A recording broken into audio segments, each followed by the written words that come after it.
Good morning, all of you. Today we are going to learn unit number 4, second chapter 4.2 words often confuse. म्हणजे असे शब्द जे नेहमी आपल्याला गोंधळात टाकतात. Certain words in English are likely to be confused in respect to their meanings and usage. तर बघा, इंग्रजीमध्ये असणारे असे काही शब्द आहेत जे नेहमी आपल्याला काय करतात तर गोंधळात टाकतात. त्याचबरोबर त्यांच्या अर्थातून असेल किंवा त्यांच्या उपयोगातून असेल, दोन्ही पद्धतीनं आपल्याला गोंधळात टाकतात. Besides there are some words which are almost similar in pronunciation but different in spellings and meanings. त्याचबरोबर दुसऱ्या बाजूला बघितलं तर असे काही शब्द आहेत जे प्रनन्सिएशनला सेम आहेत, ओके, पण त्यांचं स्पेलिंग आणि त्यांचा अर्थ जो असतो तो काय असतो तर वेगळा वेगळा असलेला आपल्याला दिसून येतो. They are called homonyms. तर अशा शब्दांना आपण काय म्हणतो तर होमोनिम्स असं म्हणतो. असे शब्द जे प्रनन्सिएशनसाठी सेम आहेत पण त्यांचा अर्थ आणि त्यांचा उच्चार हा वेगळा असतो, अशा शब्दांना आपण होमोनिम्स म्हणतो. Words that are likely to be confuse are given below. तर अशा पद्धतीचे कन्फ्यूज करणारे जे शब्द आहेत ते काय केले तर आपल्याला इथं त्यांनी सांगितलेले आहेत बघा. तर बघा, ॲन्शियंट, व्हेरी ओल्ड,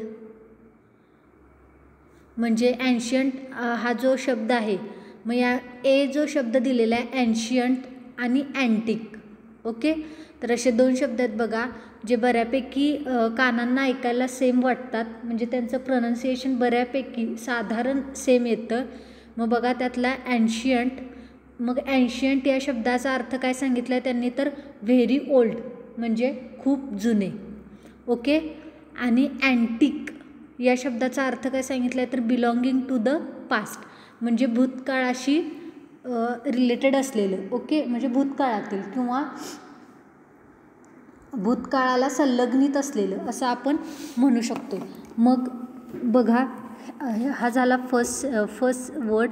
सेकंड वर्ड बघा, be accept, to receive, not to decline. Accept आणि एक्सेप्ट बघा, याच्यात तर बऱ्यापैकी प्रनन्सिएशन हे सेमच आहे, ॲक्सेप्ट आणि एक्सेप्ट.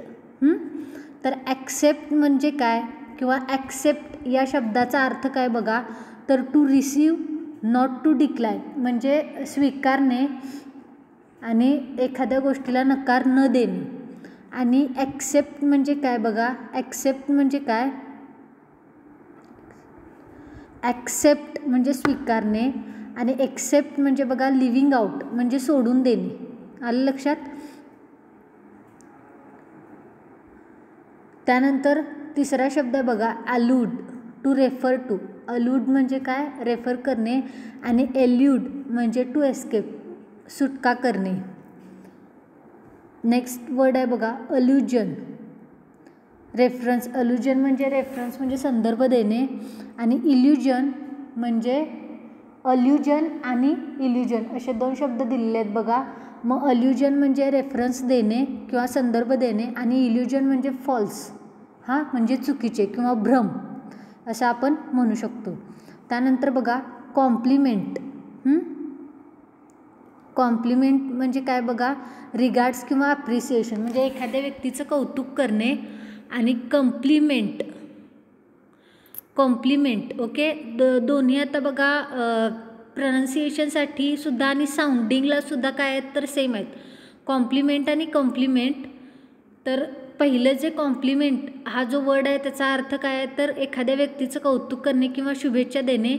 आणि कॉम्प्लिमेंट सेकंड जो वर्ड आहे त्याचा अर्थ काय आहे बघा तर एनिथिंग दॅट कम्प्लीट्स, अशी कुठलीही वस्तू जी काय असते तर पूर्ण असते. आलं लक्षात. त्यानंतर नेक्स्ट वर्ड बघा, कोर्स, रफ. कोर्स म्हणजे काय तर रफ, हां, म्हणजे थोडं टणक अशा अर्थाने.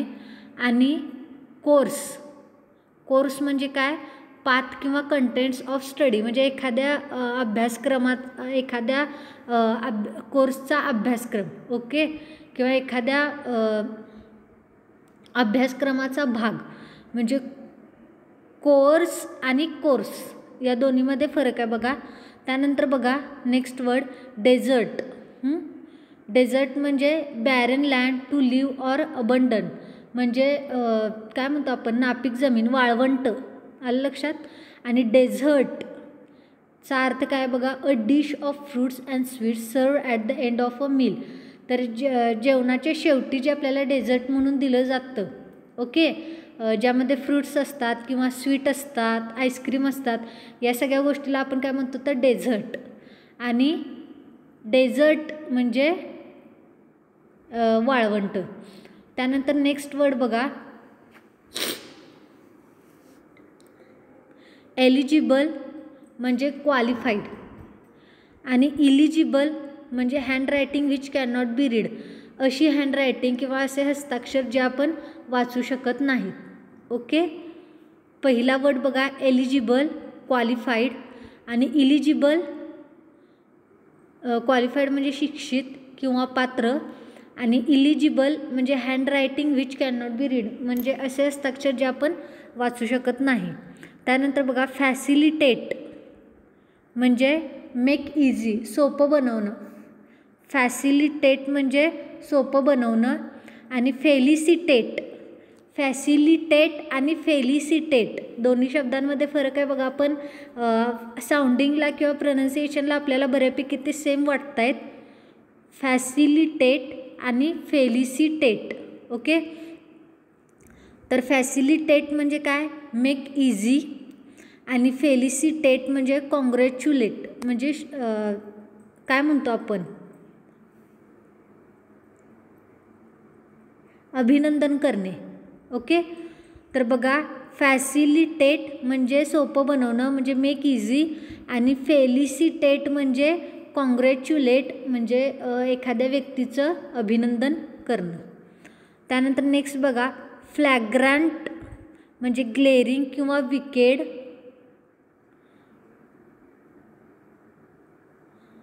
म्हणजे अशक्त असं आपण म्हणू शकतो इथं. आणि फ्रॅग्रंट म्हणजे फुल of perfume and sweet smell, तर भरपूर असा सुगंध, आलं लक्षात, फ्रॅग्रंट म्हणजे. आणि फ्लॅग्रंट फक्त एका एलचाच फरक आहे बघा, पहिलं जे फ्लॅग्रंट आहे त्याच्यामध्ये यल आहे एफ नंतर, आणि दुसरं जे फ्रॅग्रंट आहे त्याच्यामध्ये फक्त एफ नंतर आर आहे, आलं लक्षात. म्हणजे फ्लॅग्रंट आणि फ्रॅग्रंट. मग फ्लॅग्रंट म्हणजे काय तर अशक्त, आणि फ्रॅग्रंट म्हणजे काय, भरपूर असा सुगंध किंवा आपण परफ्यूम मारतो की परफ्यूम असतो की नाही तो. त्यानंतर बघा, flare, burn in flames to get angry सून,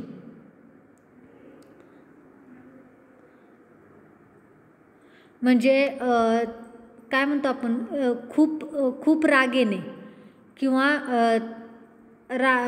क्रोधाग्नी, आले लक्षात. आणि फ्लेअर म्हणजे बघा, टॅलेंट किंवा क्वालिटी, म्हणजे हुशारी किंवा गुण, आले लक्षात.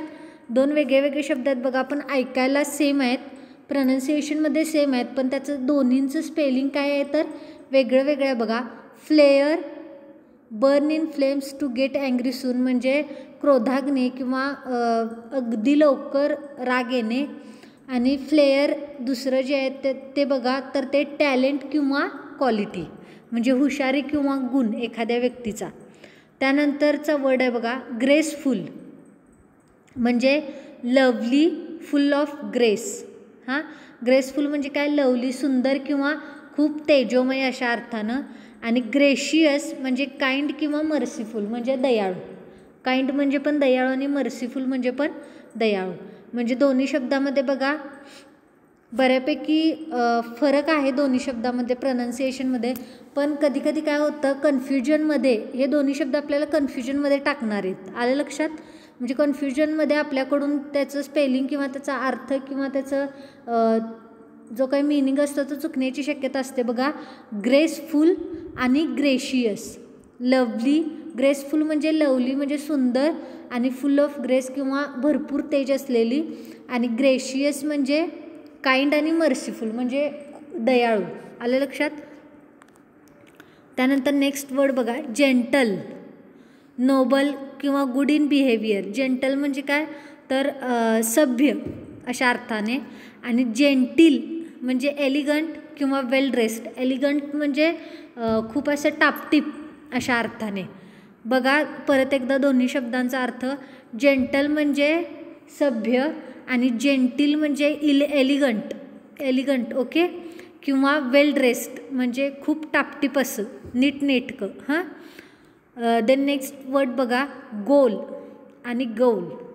तर बघा गोल म्हणजे डेस्टिनेशन म्हणजे ध्येय आणि गोल म्हणजे परत सेम प्रोनाउन्सिएशन आहे पण मीनिंग वेगळा आहे. गोल म्हणजे जेल म्हणजे तुरुंग ओके. त्यानंतर बघा पण तुम्ही बघितलात तर दोन्ही गोलमध्ये जे स्पेलिंग आहे ते काय आहे तर थोडं वेगळं आहे. त्यानंतर नेक्स्ट वर्ड बघा ह्युमिलिटी म्हणजे पोलाइटनेस किंवा मीकनेस किंवा मॉडेस्टी म्हणजे नम्रपणा. आणि ह्युमिलिएशन म्हणजे डिस्ग्रेस किंवा इन्सल्ट, एखाद्या व्यक्तीचा अपमान करणे किंवा अपमान. आलं लक्षात.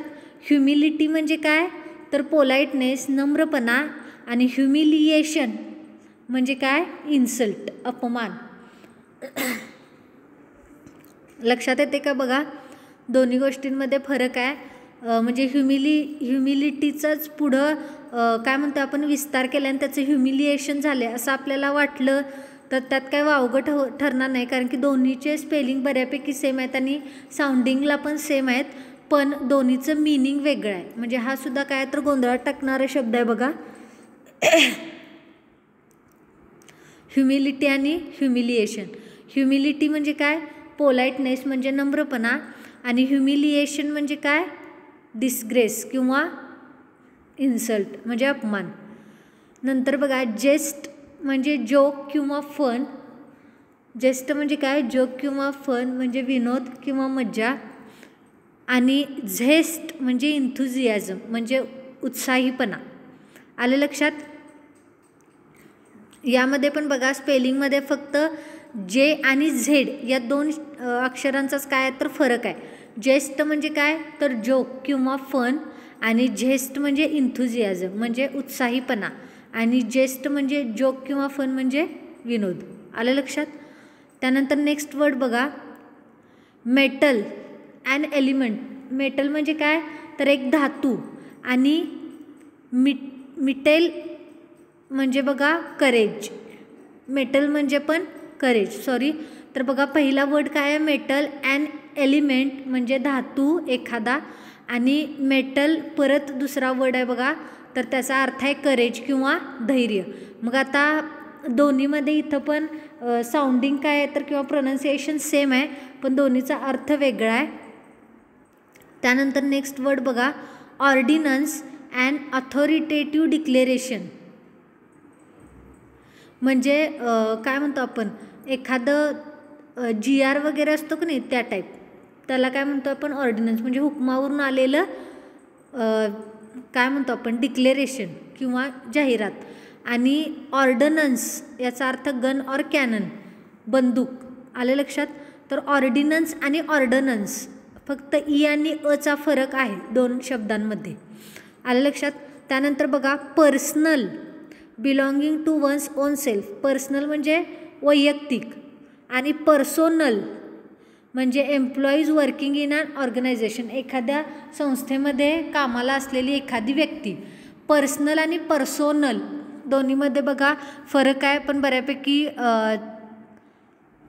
स्पेलिंग पण आणि उच्चार जे आहेत म्हणजे प्रोनाऊन्सिएशन आहेत ते पण बऱ्यापैकी जरा सेम वाटते बघा पर्सनल आणि पर्सोनल. आलं लक्षात.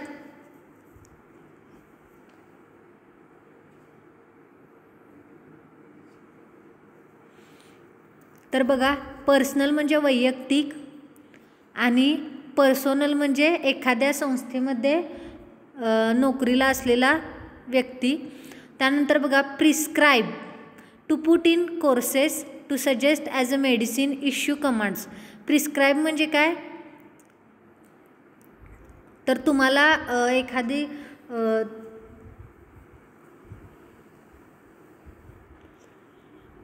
एखादी गोष्ट सांगणे. आणि प्रोस्क्राईब बघा मॉनिटर म्हणजे आपला संगणक.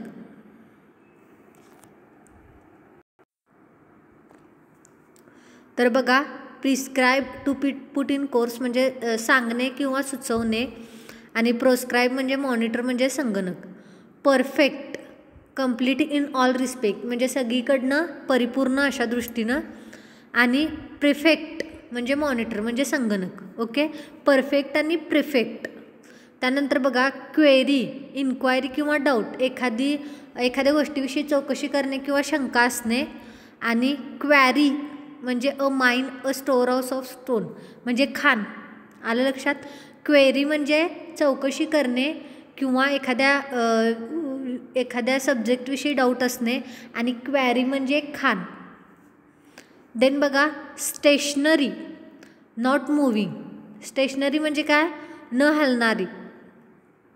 आणि स्टेशनरी म्हणजे रायटिंग मटेरियल. दोन्हीचं बघा स्पेलिंग सेम आहे, फक्त ईचा फरक आहे. तर स्टेशनरी म्हणजे नॉट मूव्हिंग, न हलणारे, आणि स्टेशनरी म्हणजे रायटिंग मटेरियल, लिखाणाचं साहित्य असतं की नाही आपलं, ती स्टेशनरी. त्यानंतर वीक म्हणजे फिबल. ओके, म्हणजे अशक्त किंवा कमकुवत, आणि वीक म्हणजे 7 days, 7 दिवसांचा आठवडा. वीक म्हणजे कमजोर आणि वीक म्हणजे 7 days. त्यानंतर बघा, रूट टू डिफीट. आलं लक्षात? रूट म्हणजे काय? टू डिफीट वाचवणे, आणि route the way to a journey मार्ग किंवा रस्ता. दोन्ही शब्दांचं प्रोनाऊन्सिएशन सेम आहे बघा, रूट आणि रूट. ओके, त्यानंतर बघा, रिव्हील टू शो. रिव्हील म्हणजे काय? दाखवणे, आणि रिव्हेल म्हणजे एन्जॉय किंवा डिलाईट, आनंद घेणे. त्यानंतर specious, apparently correct but false म्हणजे जवळजवळ बरोबर पण चुकीचं, आणि स्पॅशियस म्हणजे हॅविंग लार्ज स्पेस म्हणजे भरपूर जागा असणे. रेव्हरंट म्हणजे डिझर्विंग रिस्पेक्ट, आणि म्हणजे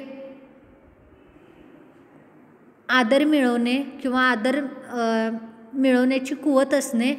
आणि रेव्हरंट म्हणजे फिलिंग रिस्पेक्टेड ऑर ऑनर्ड म्हणजे स्वतःलाच आदरणीय समजणे. त्यानंतर मोमेंटरी म्हणजे टेम्पररी, तात्पुरते, आणि मोमेंटस म्हणजे व्हेरी सिग्निफिकंट. आले लक्षात? म्हणजे खूप समर्थक अशा अर्थाने. तर बघा, ही तर तुम्हाला एक एक्सरसाइज दिसते. तुम्हाला जे शब्द वाटत आहेत किंवा यामध्ये जे शब्द असतील त्या शब्दांचा तुम्ही काय करायचं आहे तर व्यवस्थित लिहून हे काय करायचे तर ही जी एक्सरसाइज तुम्हाला दिसते ती सोडवायची आहे. तुमच्या वर्कबुकमध्ये तुम्हाला जे वर्कबुक दिलेलं आहे त्याच्यामध्ये हे पेज आहे.